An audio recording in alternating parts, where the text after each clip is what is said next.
ब्रह्मरूपानंदमय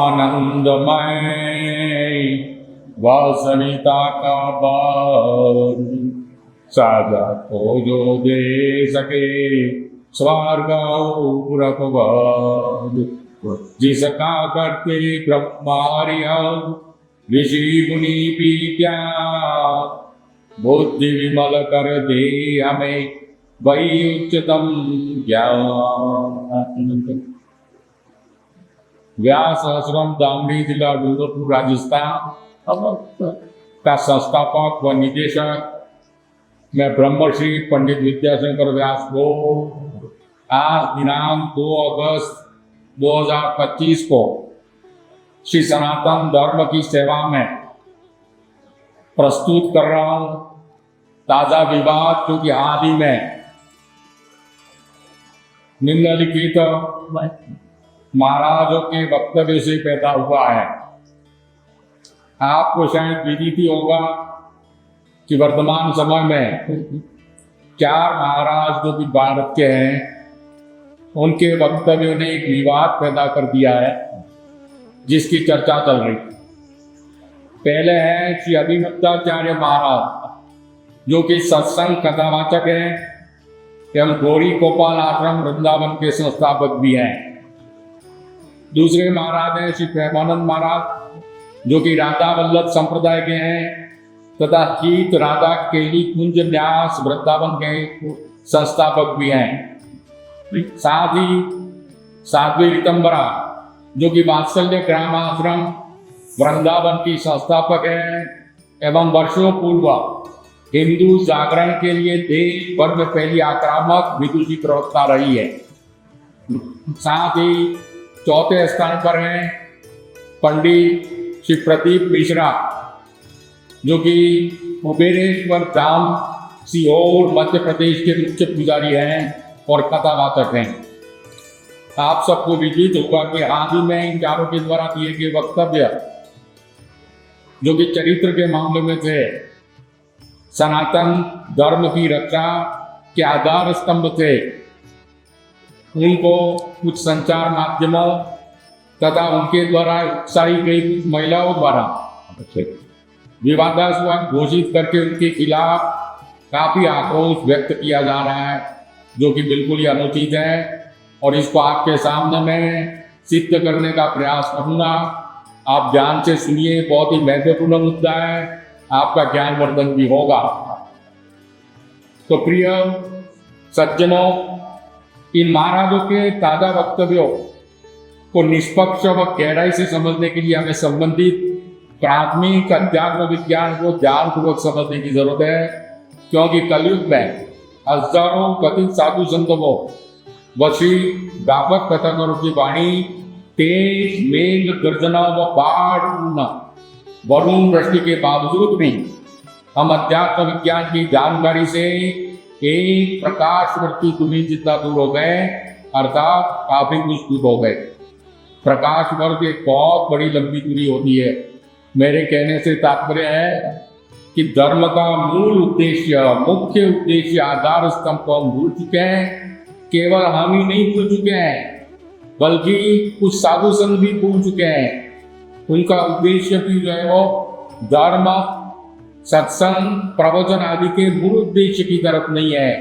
इसलिए उस तरफ हमारा ध्यान जाना जरूरी है और इसको मैंने कुछ बिंदुओं में लिपिबद्ध भी किया है। अब हमें समझना है कि ये जो गर्जनाएं हो रही है कथाकारों की, क्योंकि रोजगार के नाम पर बहुत सारे भागवत कथाकार सत्संग प्रवचन करता हुए हैं जिनकी संख्या बहुत ज़्यादा है और इनके शिष्य शिष्याएं अथवा उनका लाभ लेने वाले जो अनुयायी है उनकी संख्या कोई हजारों लाखों की संख्या में है।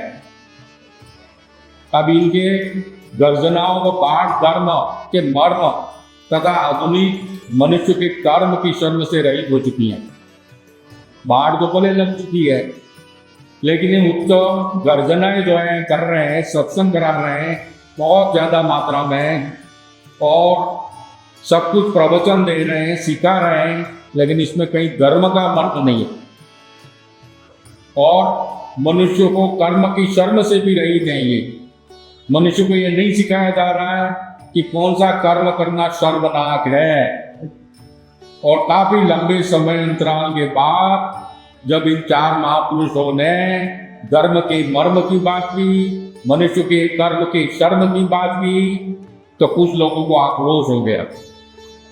समझिए, महायुग के कारण से ही मानव मात्र का लक्ष्य ब्रह्मचर्य है, जिससे वह ब्रह्म को भूले नहीं, बल्कि ब्रह्म रूपी आभूषण से ही अलंकृत रहे या माया को देख पाकर उसके अधीन न हो जाए। भगवान ने जीवात्माओं को मायावी सृष्टि में भेजते समय ये कहा कि वायदा करो कि आप माया जाल में जाकर फंसोगे नहीं, ब्रह्म को याद रखोगे और ब्रह्म को याद रखने के लिए ब्रह्मचर्य का पालन करोगे। लेकिन क्योंकि काम को वासना पूर्ण महाशक्तिशाली होने से ईश्वर ने मनुष्य को यह व्यवस्था दी कि किशोर वय की समाप्ति पर विपरीत लैंगिक व्यक्ति से धर्मशास्त्र रीति से विवाह कर ले, ताकि ब्रह्मचर्य पालन में कभी संयम हो जाने पर चरित्रहीन नहीं बने।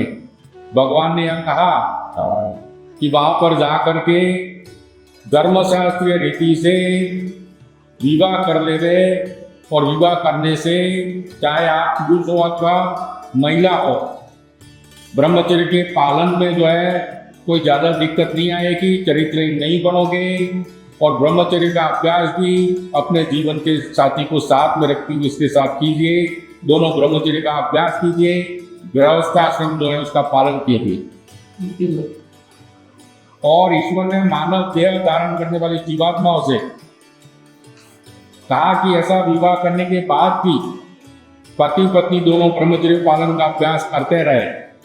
जो व्यक्ति आजीवन अखंड बाल ब्रह्मचारी रहने की दृढ़ इच्छा व दृढ़ संकल्प रखते हुए अवश्य रखे, क्योंकि ऐसा करना अतुलनीय सर्वश्रेष्ठ है। अब हम देखते हैं कि ब्रह्मचर्य व काम भोग वासना अर्थात मैथुन का स्वरूप व अंग प्रत्यंग क्या है। आपने कभी भी शायद ये नहीं सुना होगा कि ब्रह्मचर्य और काम भोग वासना अर्थात मैथुन का स्वरूप क्या है। इसको सुनिए, हमारे मनीषियों ने ये कहा है, स्मरणम कीर्तनम केली प्रेक्षण पुण्यपासना संकल्प अत्यवसाय च क्रिया निवृत्तिरेव च एतन्मैथुनम अष्टांगम प्रवदन्ति मनीषिणः विपरीतं ब्रह्मचर्ये तत् देवाश्मलक्षणम्। अर्थात स्मरण करना, कोई पुरुष किसी महिला का स्मरण करे या कोई महिला किसी पुरुष का स्मरण करे और उससे आकर्षित हो गए, फिर कीर्तनम उसकी तारीफ करे कि और कितनी सुंदर है, कितना सुंदर है, कितना जवान है, कितनी जवान है, कितना अच्छा है, कितनी अच्छी है। स्मरणम कीर्तनम ये सीढ़ियाँ हैं। याद किया गलत उद्देश्य से काम भोग वासना से लिप्त होकर के किसी विपरीत लैंगिक व्यक्ति को याद किया तो स्मरण ये मैथुन का एक अंग हो गया, एक सीढ़ी हो गई। और कीर्तनम उसकी तारीफ करना, प्रशंसा करना, मन ही मन प्रशंसा करना, ये कीर्तन हो गया। केली फिर उससे मिलना, उससे जो है वो संपर्क करना, ये केली हो गया, संपर्क करना, नजदीक जाना। उसके बाद प्रेक्षण, उसको टकटकी लगाकर ध्यान से देखना, ललचाई आंखों से, ललचाई मन से देखना। इसके बाद पूज्य पाठनम, एकांत में उससे बातें करना। तदुपरांत संकल्प, संकल्प करना कि इसके साथ जो है वो मुझे भोग वासना करनी है, चाहे युवा हो, युवक हो अथवा युवती हो, दोनों में से कोई भी हो, ये संकल्प। और अध्यवसाय क्या, एक तदर्थ प्रयास करनी कि कहाँ जाए, कहाँ ले जाए और कैसे करें। ये अगली सीढ़ी हुई अध्यवसाय, जो कि 7वीं सीढ़ी है। और क्रिया निवृत्ति रे बचाओ, और गलत कार्य कर देना, चरित्रहीनता का कार्य कर देना। एतन मैथुनम अष्टांगम, ये मैथुन के भोग विलास के 8 अंग हैं। प्रवदंती मनीषिणा, मनुष्यों के द्वारा, मनीषी लोगों के द्वारा, विद्वान लोगों के द्वारा कहे गए हैं। विपरीतम ब्रह्मचर्य में, और इसके विपरीत इसका बिल्कुल उल्टा करने वाला देवा लक्षण, ये देवी देवताओं के लक्षण है। आप न तो स्मरण करना, न कीर्तन करना, न केली करना, प्रेक्षण गुह्य भाषण भी नहीं करना, संकल्प नहीं करना, अत्यवसाय नहीं करना और क्रिया निवृत्ति नहीं करना। मतलब मैथुन की 8 सीढ़ियों में से किसी एक सीढ़ी तक भी नहीं जाना, एक सीढ़ी पर भी नहीं चढ़ना। यह देवी देवताओं के लक्षण है। ये अच्छी तरह से समझ लो, तो ही हम आगे इसकी समीक्षा कर पाएंगे कि चारों महापुरुषों की क्या बातें थी और इससे आक्रोशित होकर के कौन क्या कर रहा है। अब समझ लीजिए कि धर्मशास्त्र विधि से विवाह करने से पहले तथा विवाह करने के बाद यदि कोई युवक या युवती उक्त स्मरण आदि 8 सीढ़ियों पर चढ़ने का प्रयास करता या करती है तो चरित्रहीनता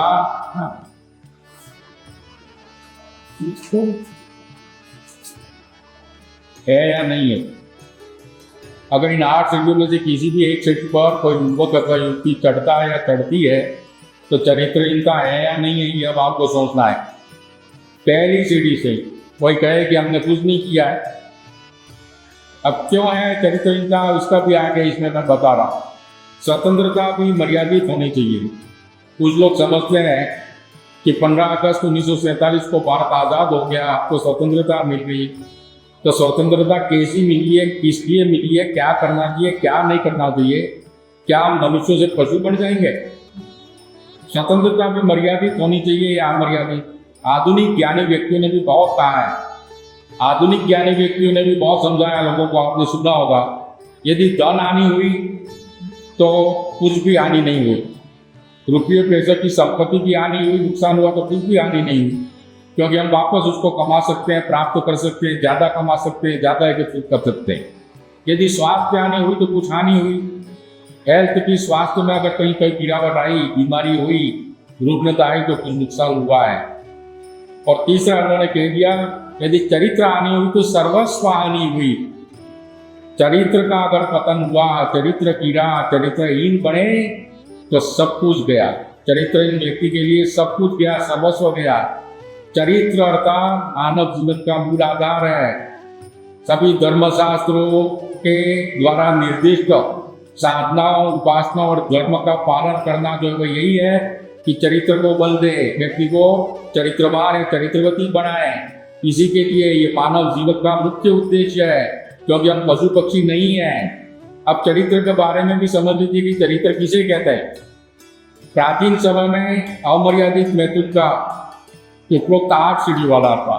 अमर्यादित मैथुन जो है वो उपरोक्त 8 सीढ़ियों वाला रास्ता अपनाना ही चरित्रहीनता थी। प्राचीन समय में अमर्यादित मैथुन करना यही चरित्रहीनता थी। लेकिन अब धीरे धीरे उनको चरित्रहीनता को मुख्य चरित्रहीनता मानकर अपराध आदि अन्य कुकृत्यों को करने वालों को भी चरित्रहीन माना जाता है। कोई भी यह व्यक्ति अपराध करे, भ्रष्टाचार करे, चोरी करे, हिंसा करे तो उसका भी चरित्र खराब ही माना जाएगा। ये वर्तमान समय में इसमें शामिल हो गए। अब प्राचीन समय में इनको शामिल क्यों नहीं किया? प्राचीन समय में इसलिए चरित्र में शामिल नहीं किया कि प्राचीन मनीषी जो है वो सब अच्छी तरह से जानते थे कि यदि चरित्र का पतन हुआ, व्यक्ति किसी भी प्रकार से चरित्रहीन हुआ, एक भी सीढ़ी चरित्रहीनता की वह चढ़ा तो यह सब सांसारिक स्वार्थ के लिए है। कहीं न कहीं अपराध करेगा, अपराधी बनेगा, गलत तरीके से धन कमाएगा, पद कमाएगा, यश कमाएगा। इसलिए इसी चरित्रहीनता में इन्होंने अन्य सभी चरित्रहीनता को सन्निविष्ट मान लिया था। जैसे आत्महत्या करने के लिए कोई भी व्यक्ति दृढ़ निश्चय कर चुका हो तो यथार्थ प्रयास का एक एक कदम भी आत्महत्या के प्रयास के अभिन्न कदम माने जाते हैं। कोई व्यक्ति आत्महत्या करना चाहे और एक कदम भी बढ़ा है, मान लो जहर लाए, रस्सी लाए, कुएं में गिरने के लिए जाए या किसी दुर्घटनाग्रस्त होने के लिए जाए तो और कदम उसका जो है वो ये माना जाएगा कि वह आत्महत्या का प्रयास कर रहा है। वैसे ही ये 8 अंग जो है उसमें से कोई भी एक कदम भी, एक सीढ़ी भी चढ़ता है या प्रयास करता है या ऐसा करने के लिए मन में धारण करता है तो वह चरित्रहीनता की ओर ही बढ़ रहा है। यह नहीं माना जाएगा कि किसी भी प्रकार की अंतिम सीढ़ी अर्थात क्रिया निवृत्ति का कार्य करने पर ही चरित्रहीन माना जाएगा, ऐसा नहीं है।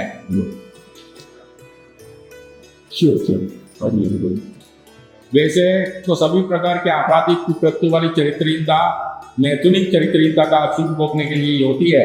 इसलिए प्राचीन समय में मैथुनिक चरित्रहीनता ही चरित्रहीनता मानी जाती रही है। मैथुनिक चरित्रहीनता से बचने के लिए उपरोक्त स्मरण आदि प्रत्येक अंग अर्थात प्रत्येक सीढ़ी से बचने के लिए माता पिता नाना नानी अभिभावक संरक्षक तथा समाज अपने बच्चों को उनकी किशोर वय से ही कम उम्र से ही जवानी में प्रविष्ट होने से पहले से ही सावधान करते हुए पैनी नजर रखते थे। भले ही युवक युवती भोग वासना के लिए परस्पर अकेले न मिले, लेकिन मिलने पर कभी भी उक्त वासना अर्थात नशा सक्रिय हो सकता है। कोई व्यक्ति कहे कि हम तो भोग वासना के लिए नहीं मिले, हमारे अन्य कुछ कार्य था, लेकिन यह कार्य कभी भी जो है वो नशे में बदल सकता है। ज्यादा संपर्क, ज्यादा स्वतंत्रता जो है उसके कारण से काम भोग वासना जागृत हो सकती है, उसका नशा चढ़ सकता है। इसलिए सावधान रहते हुए अन्य सभी कार्य करना है। सावधान रहते हुए ऐसा विपरीत लैंगिक व्यक्ति से मिलना चाहिए, ये धर्मशास्त्रों का निर्देश है।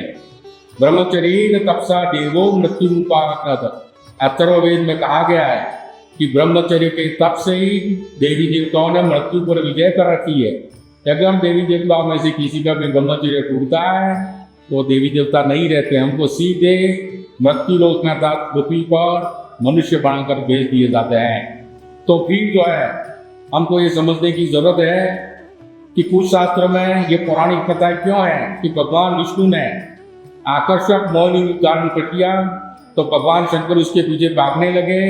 एवं एक बार जब भगवान शंकर ने भी आकर्षक मौनी रूप धारण कर दिया तो भगवान विष्णु उनके पीछे भागने लगे।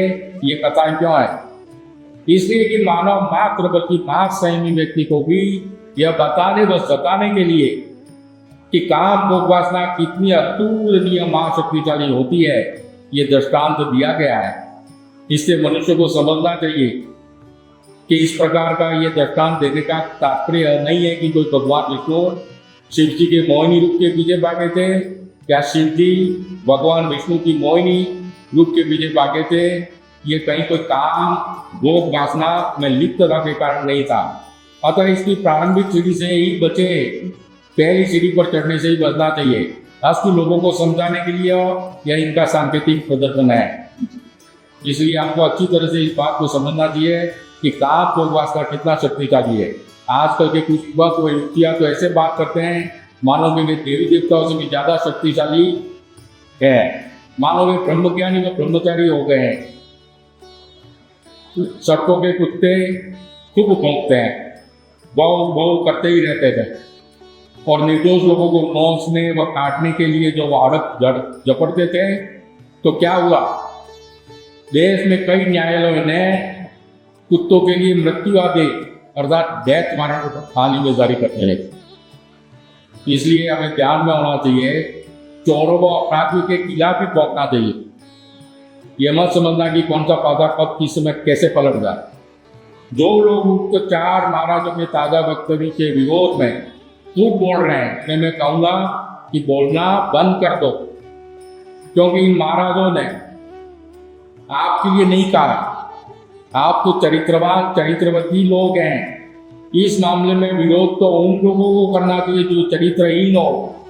इसलिए चरित्रहीन लोगों के सब करने दीजिए। जो चरित्रवान लोग हैं, चरित्रवती लोग हैं, वह इन महाराजों के वक्तव्यों के प्रति आक्रोश व्यक्त नहीं करें, बल्कि उनकी सराहना करें। और चरित्रहीन जो लोग हैं वो जरूर आक्रोश व्यक्त कर सकते हैं, करना चाहते हैं। इन महाराजों ने तो आपके किसी व्यक्ति विशेष का कहीं नाम ही नहीं लिया है और पूरे नारी समाज का भी नाम नहीं लिया है। यह नहीं है कि नारी समाज को बदनाम कर रहे हैं। और महाराज प्रेमानंद जी ने जो है वो तो पुरुषों का भी नाम लिया है, मतलब नाम नहीं लिया है, लेकिन पुरुष लिंग को भी इसमें शामिल किया है। युवक और युवती दोनों के लिए दोनों की स्थितियां जो है मानसिक स्थिति आजकल बिगड़ती जा रही है। तो किसी पूरी जाति विशिष्ट या पूरे गांव नगर महानगर विशिष्ट के लिए नहीं कहा गया। और विदेशी मुगल व ईसाई शासकों से देश को स्वतंत्रता दिलवाने के लंबे स्वतंत्रता आंदोलन को भारत के साधु संतों ने चलवाया। भारतीय स्वतंत्रता संग्राम पर नजर डालेंगे और उसके मूल में जाएंगे तो कई साधु संत जुड़े हुए थे। उन्हीं की इच्छाओं के कारण से देश में जो है वो कई स्वतंत्रता सैनिक बने और उन्होंने खूब काम किया और आंदोलन में ये सब शामिल हुए। कुछ लोग उस दौरान जिंदे ही दीवारों में चुन दिए गए थे। आपको पता है कि भारतीय स्वतंत्रता संग्राम में भारत के कितने लोग जिंदे दीवारों में चुन दिए गए थे। शहीद श्री भगत सिंह मृत्युदंड के शिकार हुए। श्री लाला लाजपत राय को सीट में लाठियां खाना पड़ी। आजाद हिंद फौज के संस्थापक श्री सुभाष चंद्र बोस रहस्य में मृत्यु के शिकार हुए। भारत उनकी लाश पर नहीं देख पाया। श्री चंद्रशेखर आजाद जैसों ने देश को आजाद करने के लिए अपने मानवीय जीवन को पारिवारिक जिम्मेदारियों से आजाद कर दिया। पूरा भारतीय स्वतंत्रता के लिए ये समर्पित हो गए। क्या यह पता है कि कितने बलिदानों से आजादी मिली? उस आजादी का हम क्या हासिल दुरुपयोग कर रहे हैं? आजादी का उद्देश्य सनातन धर्म की रक्षा करना था, क्योंकि पूरे विश्व में एकमात्र यही धर्म है। इसी धर्म में मानवता के बीज वो वृक्ष है। ऐसा कोई दूसरा धर्म नहीं है जिसमें मानवता के बीज और वृक्ष हो, जो मानवता का बीज हो या वृक्ष हो। ऐसा कोई दूसरा धर्म विदेशों में या कहीं पर भी नहीं है। और आज जब हम देख रहे हैं कि देश को विदेशी अप्रतिम विकारों से मुक्त कराने को अब भारतीय विदेशियों के शिक्षाएं बन रहे हैं। हमने उन विदेशी शासकों को तो यहाँ से भगाया, हमने आजादी प्राप्त की, लेकिन कितनी विपरीत स्थिति है। इन बलिदानों को भूल करके हम विदेशों के शिक्षाएं बन रहे हैं। उनकी आपत्ति और विकारों को हम स्वीकार कर रहे हैं, अपना रहे हैं, बहुत आगे बढ़ चुके हैं। कुछ स्वार्थी संचार माध्यम व झूठे समाज सुधारकों ने आज भारत को विनाश के कगार पर पहुंचा दिया है। इसका कभी अध्ययन किया है? कभी आंकड़ों का संग्रह किया है कि कितनी तलाकें हो रही हैं? दहेज प्रताड़ना के कितने झूठे प्रकरण दर्ज हुए हैं? युवा युवतियों के गलत कारनामों के कारण कितने माता पिताओं को दर्दनाक आत्महत्याएं करनी पड़ी है? कितने बुजुर्गों को मेहनत की बेशुमार संपत्ति छोड़कर वृद्धाश्रम की शरण में जाना पड़ा है? शर्म नहीं आती कि भारत में चारित्रिक पतन व नैतिक पतन के पहाड़ों को खड़े होने के खिलाफ काम करने वालों का इस तरह से विरोध करते हो? शर्माओ, दया करो, याद करो वे दर्दनाक मौतें जो ईश्वर की प्रकृति देगी, जीते जी जला देगी, और अपने मासूम बच्चों को गोद में बैठे हुए तो भी जीते जी जला देगी। महादेव जी के चरणों में बैठे हो तो भी जीते जी जला देगी।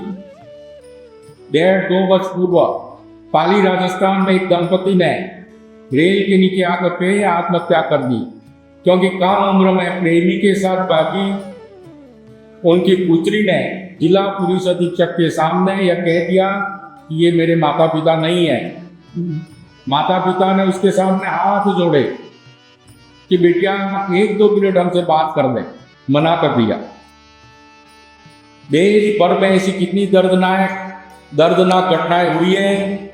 सभी अपराधों की जड़ चरित्रहीनता है। नैतिकता के पतन की जड़ की नैतिकता का जो पतन हुआ है उसकी जड़ की चरित्रहीनता है। जितने भी भ्रष्टाचार हो रहे हैं, अनियमितता हो रही है, कहीं न कहीं चरित्रहीनता ही काम कर रही है। और वो भी कौन सी चरित्रहीनता? काम भोग वासना की। सभी साधनों संसाधनों के रहते हुए भी सुख की समाप्ति की जड़ भी चरित्रहीनता ही है। इसीलिए धर्म, सत्संग आदि सबका मूल एकमात्र उद्देश्य यही है कि मनुष्य में चरित्र का महत्व स्थापित करो, चरित्रहीनता को पैर मत जमाने दो। और आप ऐसे साधु संतों के खिलाफ बद्दा बोल रहे हो, अश्लील बोल रहे हो, उनके गुरु बन रहे हो, इन्हें मृत्युदंड दिलवा रहे हो। क्या कुंवारे रह करके 30-35 साल की उम्र तक विवाह नहीं करके क्या आपने भारत का संविधान, भारतीय दंड संहिता, भारतीय दंड प्रक्रिया संहिता तथा अन्य कानूनों का अध्ययन करने में बिता दिया? क्या ये जान चुके हो कि मृत्यु अर्थात फांसी की सजा, मृत्युदंड मामूली बात हो गई है? क्या कभी माननीय सर्वोच्च न्यायालय के इस संबंध में कोई न्यायिक दृष्टांत पढ़े, सुने? याद रखना कि कोई असली सन्यासी व पाल ब्रह्मचारी किसी भी मृत्युदंड से नहीं डरता है, भले ही उसको सूली पर चढ़ा दिया जाए, भले ही कई घंटों में तड़पा कर मारा जाए। कोई भी साधु संत सन्यासी नहीं डरेगा अगर असली है तो, क्योंकि वह पाप या अपराध तनिक भी नहीं करता। वह तो जनहित व धर्महित में सर्वस्व त्याग चुका है। और कोई एक नेता श्री प्रेमानंद जी महाराज के वक्तव्य के बारे में यह कह रहा है कि क्या उनके पास चरित्र गणना का कोई यंत्र है जो संख्या बता रहे हैं? अरे मैं कहता हूं कि हाँ है। जिस समय भारत की प्रधानमंत्री श्रीमती इंदिरा गांधी थी, एक तपस्वी साधु ने रुष्ट होकर यह कह दिया था कि अगले लोकसभा चुनाव में श्रीमती गांधी स्वयं तो हारेगी, एवं उनका राजनीतिक दल भी इतना हारेगा कि सत्ता विहीन हो जाएगा। और उस साधु संत ने कहा कि यदि अग्रिम जांच करनी हो तो भारत में जिस घर में श्री रामचरितमानस की पुस्तक होगी उसे खोलकर सुंदरकांड में तलाशना, एक सुनहरा बाग, गोल्डन कलर वाला पाल, न कि काला और सफेद, उसमें मिलेगा। उसी से समझ जाना कि मेरी भविष्यवाणी सही है अथवा नहीं है। यह घोषणा आकाशवाणी, उस समय ऑल इंडिया रेडियो ही था, आकाशवाणी के किसी अभिकरण ने जो है वो जारी किया था। और हमारे गांव तक भी ये बात आई थी। हमारे गांव के मुखिया ने लोगों से सभी रामचरितमानस से मंगवाई और पुस्तकों में सुंदरकांड जो है टटोला, लोगों की उपस्थिति में उस सुनहरे बाल को हर रामचरितमानस के ग्रंथ में पाया। सोच लो, साधु संतों के पास कोई यंत्र है या नहीं है, तब कोई मशीन है या नहीं है। उनको मशीनों की जरूरत नहीं है। हमारे साधु संत जो है वो बिना किसी यंत्र के, बिना किसी वैज्ञानिक साधन संसाधन के बंद कमरे और पर्वतों की कंदराओं में बैठ करके या बता देते कि सूर्य ग्रहण कब है, चंद्र ग्रहण कब है, ठीक शुद्ध समय बताते थे। और वे इसीलिए ज्योतिष में पंचांगों का निर्माण हुआ है जो आज दिन तक चला आ रहा है। और आप सबको पता ही होगा कि सन 1977 के आम चुनाव में श्रीमती गांधी श्री राजनारायण से चुनाव हार गई एवं उनका राजनीतिक दल भी सत्ताविहीन हो गया। मैं गत कई वर्षों से सैकड़ों भविष्यवाणियां इस व्यास आश्रम में रहते हुए करता रहा, जिनमें से कई भविष्यवाणियां तो आश्चर्यजनक रूप से सही गई है। तो फिर यंत्र नहीं तो और क्या है? कैसी कैसी भविष्यवाणियां? कोई दूसरा व्यक्ति सोचे तो समझे कि कोई भगवान ने भविष्यवाणी की है या भगवान ने करवाई है। मैंने एक भविष्यवाणी की थी कि पत्नी तेरे मुंह पर बेलन मार करके भाग जाएगी, और ऐसा ही हुआ। क्या ये कोई यंत्र था? क्या यंत्र नहीं था? एक व्यक्ति को कहा कि तेरे दोनों पैर 1 महीने के भीतर टूटने वाले हैं, अमुक उपाय कर तो एक पैर टूटेगा और एक बच जाएगा। उसने कहा कि अच्छा ज्यादा उपाय बताओ, 2 ज्यादा उपाय कर लेता हूं, दोनों नहीं टूटने चाहिए। मैंने मना कर दिया, एक तो टूटेगा ही। पर 28वें दिन उसका एक पैर टूट गया। और एक व्यक्ति को मैंने कहा कि आपकी पुत्री 5 दिनों में भाग जाएगी। किशोर अवस्था से युवावस्था में वो पहुंची थी और 5 दिनों में भाग गई। और 7-8 वर्ष पहले इसी व्यास आश्रम के एक बहुत बड़े कार्यक्रम में मैंने 10 भविष्यवाणियां की थी, जिनमें एक भविष्यवाणी थी कि शहरों में शेर घुसेंगे।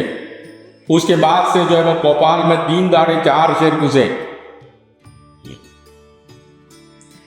मोहनलाल सुखड़िया विश्वविद्यालय उदयपुर में कुछ शेर घुसे।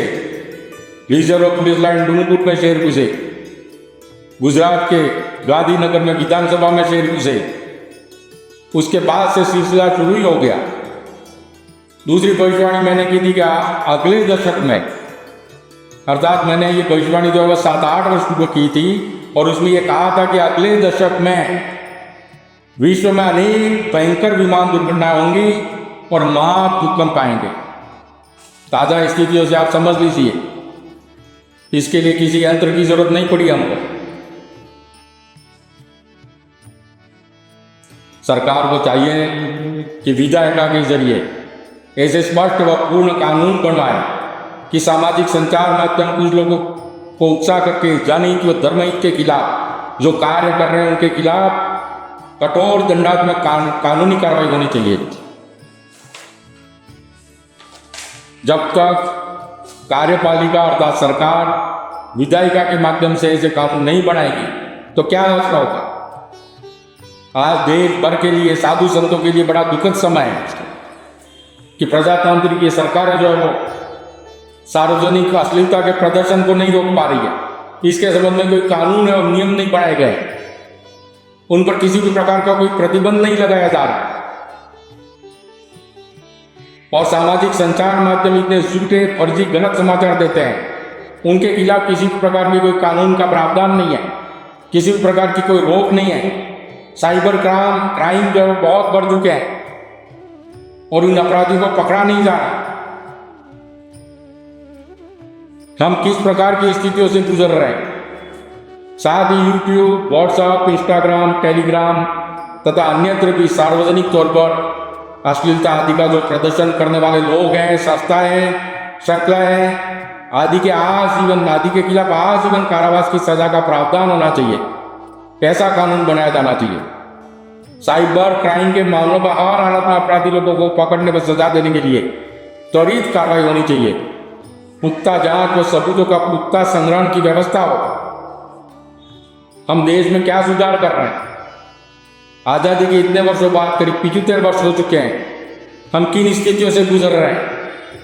साधु संत बोलेंगे नहीं तो क्या करेंगे। क्या हम मनुष्य रह गए या पशु पक्षी बनने जा रहे हैं। जो महिलाएं अभी महाशयों के खिलाफ खून धड़ाके से बोल रही है, वे बता सकती है कि निर्भया कांड किन कारणों से हुआ, कितनी दर्दनाक बुरी मौत हुई। ऐसे ही अन्य सैकड़ों कांड किन कारणों से हो रहे हैं तथा युवा युवतियों की हत्याएं व आत्महत्या क्यों हो रही है। अभी तो खूब बोल रही है सामाजिक संचार माध्यमों के कहने से। इनके कारण बताओ, अध्ययन करो, कभी आंकड़े लिए हैं, कभी किसी भी प्रकार का कोई अध्ययन और विश्लेषण किया है। क्या इन्होंने देश में बढ़ती हुई अश्लीलता व चरित्रहीनता के सार्वजनिक प्रदर्शन को जनहित में रुकवाने का कभी कोई प्रयास किया है। और ऐसे सामाजिक संचार माध्यमों ने भी क्या कभी अश्लीलता व चरित्रहीनता के सार्वजनिक प्रदर्शन को रोकने रुकवाने का कभी कोई कार्य किया है। किया हो तो बताओ। जो जनता चरित्रवान है, आस्तिक है, जो धर्म में विश्वास रखती है, उनसे मेरा निवेदन है कि वे ऐसे मामलों में तुरंत प्रकट होगा। इन लोगों को छठी का दूध याद दिला दे। ये नास्तिक व धर्म के खिलाफ चलने वाले अर्थात मानवता के खिलाफ चलने वाले लोग हैं, क्योंकि हमारा धर्म मानवतावादी है, मानवीय जीवन के लिए धर्म है। जो लोग कई वर्षों से अपने माता पिता से दूर पड़े हुए हैं अर्थात बच्चे, और भारतीय सिविल सेवा व अन्य प्रतियोगी परीक्षाओं की तैयारियों के नाम पर माता पिता आदि की मेहनत की धनराशि उड़ा रहे हैं, माता पिता का कहना नहीं मान रहे हैं तथा 35 वर्ष की उम्र तक भी युवा नहीं कर रहे हैं, न ही 4-5 बार परीक्षा देने पर भी सफल हो रहे हैं, क्या न ही कहीं कोई रोजगार है। उनके बारे में क्या कहना है। क्या वे जीवन पर ब्रह्मचर्य का पालन कर रहे हैं, क्या ऐसा कोई इरादा है। इनके लिए कोई धारणा बनाने के लिए क्या किसी यंत्र की जरूरत है कि साधु संत अपने आप ही कह देंगे। किसी विचार को साधु संत द्वारा व्यक्त करने पर ये लोग चिढ़ते क्यों हैं। कोई साधु संत किसी को उनके काले कारनामे रोकने तो नहीं जा रहा है। क्या बोलने की आजादी पर प्रतिबंध लगा रहे। भारत में कुछ महिलाओं ने अश्लील फिल्मी गीतों के खिलाफ भारतीय केंद्रीय फिल्म सेंसर बोर्ड तथा फिल्म सिनेमा के निर्माता निर्देशक के खिलाफ राष्ट्रव्यापी आंदोलन भी किए हैं। हाल ही में इन 3-4 महाराजों के ताजा वक्तव्य से चिढ़ने वाली कुछ महिलाओं ने क्या सार्वजनिक अश्लीलता के प्रदर्शन के विरोध में कभी कोई गतिविधि अभियान चलाया है? तो क्या निर्माण कर रहे हैं भाई? कुछ लोग कह रहे हैं कि भारत में महिलाओं को पूज्य माना गया है। मैं भी कहता हूं कि पूज्य तो है, मैं खुद ही जो महिलाओं को सम्मान देता हूं। कुर्सियां कम हो तो महिलाओं को कुर्सियों पर बैठा हुआ पुरुष को कहता हूं कि नीचे बैठ। हमारी इच्छा रहती है। हम वर्तमान में भी कुमारी पूजा भी करवाते हैं, लेकिन क्या सार्वजनिक तौर पर अर्धनग्न महिलाएं जो देह प्रदर्शन करते हुए नाचती हैं, उनकी पूजा करनी पड़ेगी? क्या उन महिलाओं की पूजा करनी पड़ेगी जिनके काले कारनामों की वजह से माता पिता या पति ने आत्महत्या कर दी? क्या उन महिलाओं की पूजा करनी पड़ेगी जो चरित्रहीनता के कारण अपने पति पिता या भाई की हत्या करवा चुकी है? तो फिर साधु संतों की सही बातों का विरोध क्यों? कुछ साधु संतों को भी मैं कहना चाहूंगा कि वो कोई वक्तव्य देने के बाद विवादास्पद या गलत घोषित किया जाता है तो जरूर लोगों से माफी क्यों मांगने लगते हो? यदि वास्तव में गलत वक्तव्य दिया हो तो अवश्य मांगनी चाहिए, लेकिन साधु संत बनकर ऐसे लोगों से माफी मांगने की बजाय भगवान से क्यों नहीं मांगते हो? साधु संत आदि को तो मृत्यु से भी नहीं बचना, मृत्यु से भी नहीं डरना चाहिए, मृत्यु दंड से भी नहीं डरना चाहिए। महा तपस्वी दुर्वासा ऋषि ने तो भगवान श्री कृष्ण को भी श्राप दे दिया था। ये दृष्टांत क्या बताता है? ये दृष्टांत भगवान श्री कृष्ण ही स्वयं लोगों को दिखाना चाहते हैं। क्या आप इतना तप करो कि भगवान से भी ऊपर हो जाओ?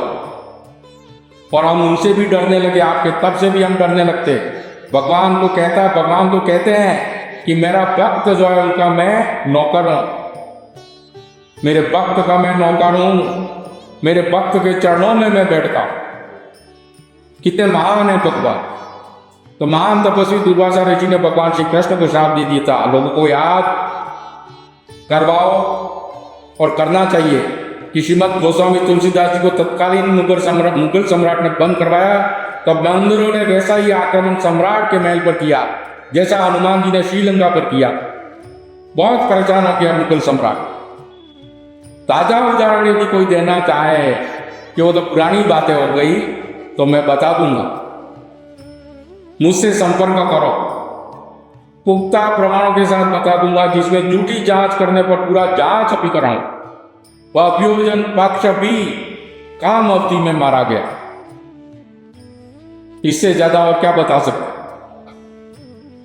हमारी ये मनसा रही है कि भले पुरुष को भी दुख दर्द भुगतना पड़े, लेकिन महिला को तनिक भी दुख दर्द न हो। लेकिन मर्यादों का पालन तो करना पड़ेगा, कि मर्यादों के पालन से ही बचना चाहेंगे। महिला यदि कहे कि पुरुष महिला सभी मामलों में समान होते हैं, कैसे संभव है? यथासंभव कई मामलों में समानता दी जाए जहां तक संभव है, लेकिन क्या ईश्वर की प्रकृति ने पुरुष व महिला के बीच कोई भेद नहीं दिया है? क्या कोई भेद ही नहीं है? क्या समान कपड़े पहन करके वो अपना भेद छिपाना चाहती है? क्या प्रकृति ने जो भेद दिया उसका कहीं कोई सम्मान नहीं है? उसकी कहीं कोई विशेषता नहीं है? अरे साधु संतों, मजबूत बनो, धर्म अध्यात्म में तपस्वी बनो, निर्भय बनो। साधु संतों की ये लक्षण है। देखिए बागेश्वर धाम के उन पंडित धीरेन्द्र शास्त्री को कितने संचार माध्यमों के लोगों ने परेशान करने की कोशिश की, निरर्थक निराधार। उन सब की जो है वो मटरी की गठरी बंधवा दी। वो तो कम उम्र के हैं, क्या जवाब दिया है? खोखला गए सब। संचार माध्यम में बड़ी होशियारी से देते थे ये, क्या रे आपके चश्मे महंगे, विदेश जाने पर आपके कपड़ा जो पहना हुआ है वो इतना महंगा। अरे उन्होंने कोई दिया था क्या चंदा? वो कपड़ों की तरफ और आभूषणों की तरफ ध्यान देंगे या उनके कार्यों की तरफ ध्यान देंगे? क्या उनको गिराना चाहते हैं? इसलिए मैं तमाम लोगों से निवेदन करूंगा कि आप बैठे हुए क्यों? क्या ये समाज में जितनी गंदगी फैल रही है, उसको मिटाने के लिए, उसको रोकने के लिए कुछ नहीं करना है। आज कितने माता पिता परेशान होकर के अपने बच्चों से काफ़ी शोषित होकर के, परेशान होकर के, दुखी होकर के आत्महत्या की स्थिति में मेरे पास आ रहे हैं। देश भर में ज्योतिषियों के पास, साधु संतों के पास जा रहे हैं और यही दुख रो रहे हैं। और किन प्रमाणों की जरूरत है?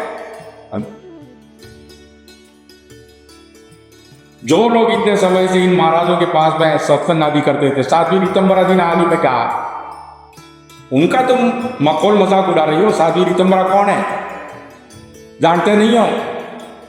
भारत में हिंदुओं की क्रांति, हिंदू को जगाने के लिए देश भर में विदुषी बन करके, अपनी जान हथेली पर रख करके सार्वजनिक भाषण प्रवचन दिए।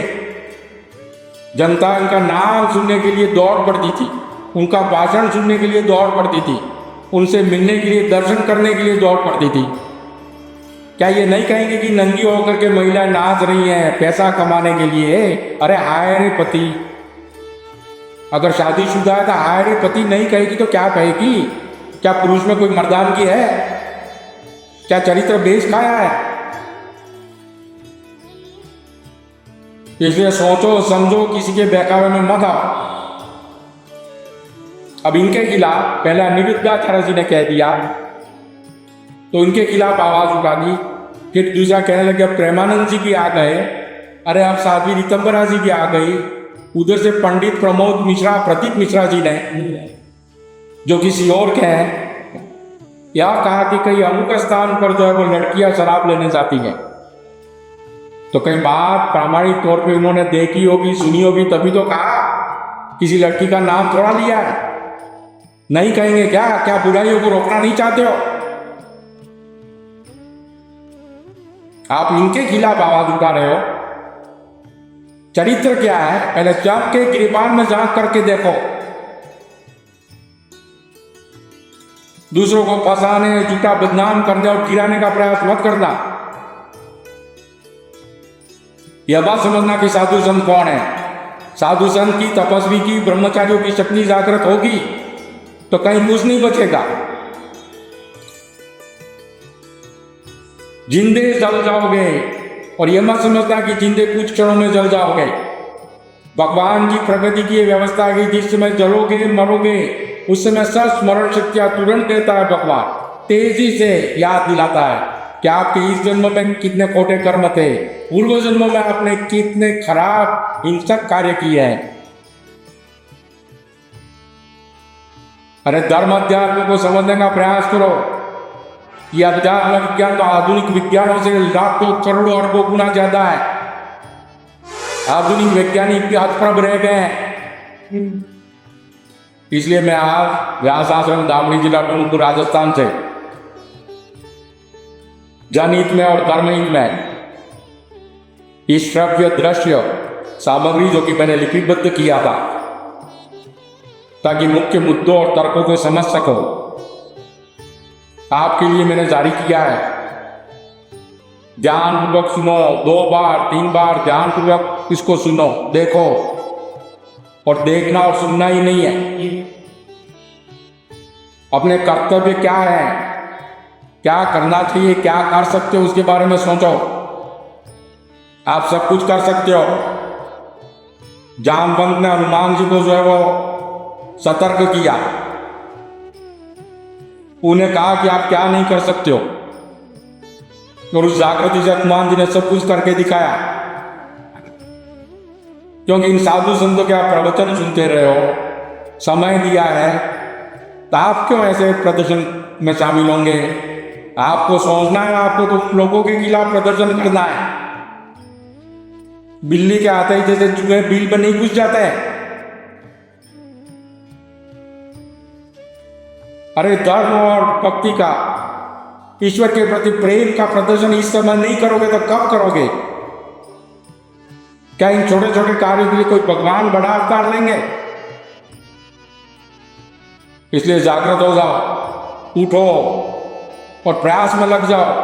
किसी से डरने की जरूरत नहीं है। चाको राखे साइया मार सके न कोई, बाद में बाको कर सके जग मेरी होए। ये अच्छी तरह से मैं परख चुका हूं। जिसको ईश्वर रखना चाहेगा, पूरी दुनिया आपके खिलाफ हो जाए तो भी दुनिया बाल बांका नहीं कर सकेगी, मारना तो दूर रहा। आज भले में कई मामलों में चारों महाराजों से, उनकी विचारधाराओं से कहीं कहीं मतभेद हो, विरोध में हो। अनिरुद्धाचार्य जो महाराज है, उनकी भी कई बातों से मैं सहमत नहीं हूं, लेकिन ये जो बात है वह जनहित में है, धर्महित में है, इसलिए मैं इनका पक्ष लेता हूं।